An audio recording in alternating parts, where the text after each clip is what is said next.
ایک زمانے میں بادلوں کے اوپر واقع ایک سلطنت میں لیلا نامی ایک مہربان اور متجسس شہزادی رہتی تھی۔ شہزادی لیلا کے پاس وہ سب کچھ تھا جس کا ایک شہزادی خواب دیکھ سکتی تھی، چمکتے گاؤن، خزانوں سے بھرا قلعہ اور خوبصورت پھولوں سے بھرا ہوا باغ۔ پھر بھی ایک چیز تھی جس کی وہ کسی بھی چیز سے زیادہ کی خواہش رکھتی تھی، ایک سچا دوست جس کے ساتھ اپنی مہم جوئی کا اشتراک کرے۔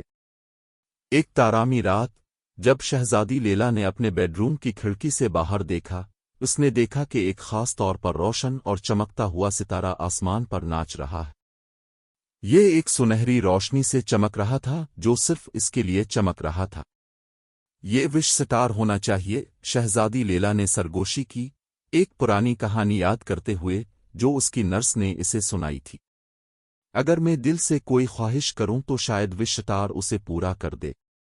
اپنی آنکھیں بند کرتے ہوئے لیلا نے اپنے ہاتھوں کو ایک دوسرے سے ملایا اور سرگوشی کی، او وش سٹار، برا کرم مجھے ایک دوست بھیجیں جو میرے خوابوں اور مہم جوئی کا اشتراک کرے۔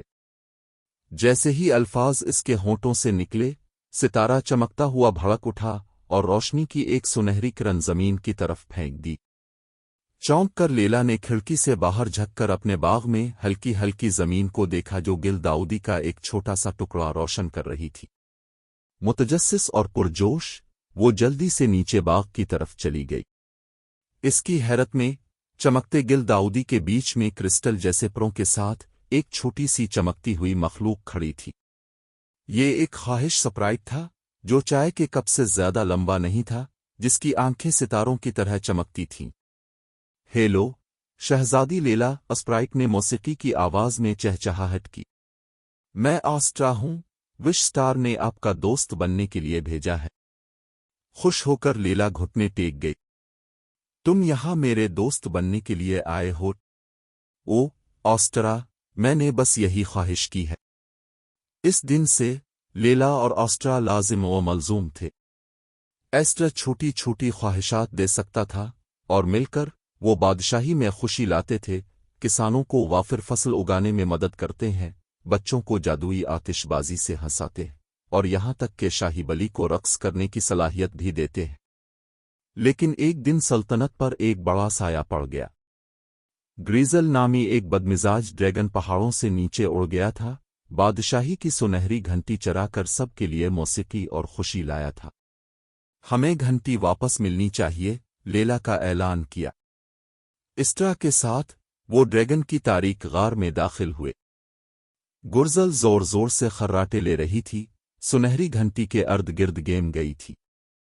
آسٹرا نے سرگوشی کی، میں اسے کسی میٹھی چیز کا خواب دکھا سکتا ہوں اور گھنٹی کو چھوڑ سکتا ہوں، لیکن مجھے اب کی ہمت کی ضرورت ہوگی جب وہ سو رہا ہو۔ لیلا نے سر ہلایا۔ ہم مل کر کریں گے۔